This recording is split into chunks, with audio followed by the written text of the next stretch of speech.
All right, hey there, science students. Today we're going to be talking about the water cycle. This should be a review for most of you. All right, so the hydrological cycle, otherwise known as the water cycle, is a cycle that moves water around the Earth, basically between the atmosphere and the surface.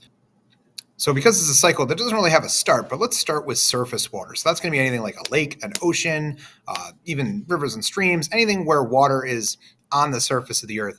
It's going to be evaporated. So that means that it's going to go from a liquid phase to a gas phase, and it's going to be evaporated by heat from the sun. Now, once that water starts to rise up due to density differences, it's going to start going up into the atmosphere and it's going to start to cool down. Now, when it cools down, it's going to condense. That's going to cause it to actually become a liquid again, and that's going to form clouds.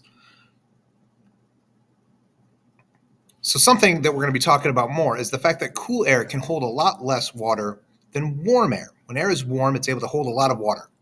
So as we start to cool that air down, I want you to think about like squeezing a sponge, right? It's going to actually start having that water condense out of it and form these new clouds.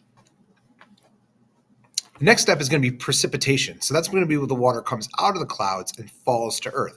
Now it can fall to Earth in lots of different ways. It can fall as rain. That's the most common.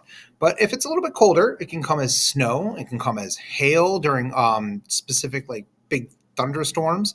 It can also come as anything in between like snow and rain. That's your sleet that we're going to get.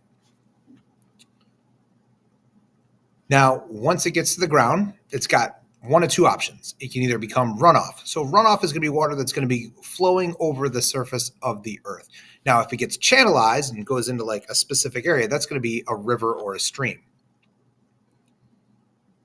Now, runoff is what's going to be transporting waters into our larger bodies of water. So specifically like lakes and the ocean. But otherwise, it can just run over the surface of the earth and go into a lake or river or any other larger body of water. Now, another path it could take is it could actually seep into the ground and infiltrate into the ground and become what's known as groundwater. It ends up in an aquifer. So this water can actually move through the ground and be stored there. This is where, if you've got well water, this is where you're getting it from. You're drilling down into the ground and pumping the water out that way.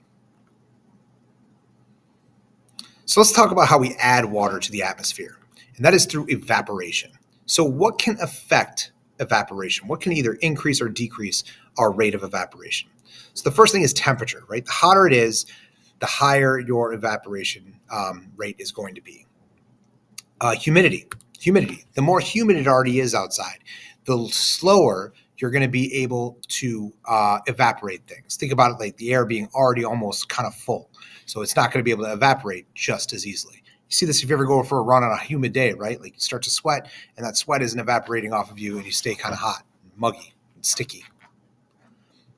The next is wind speed. Wind speed is going to affect the rate of evaporation. The faster the wind is moving over the surface of your water, the faster it's going to be able to evaporate. And lastly is surface area. The larger your surface area is, the faster things are going to evaporate. All right, well, that does it for the water cycle. I hope this was a good review.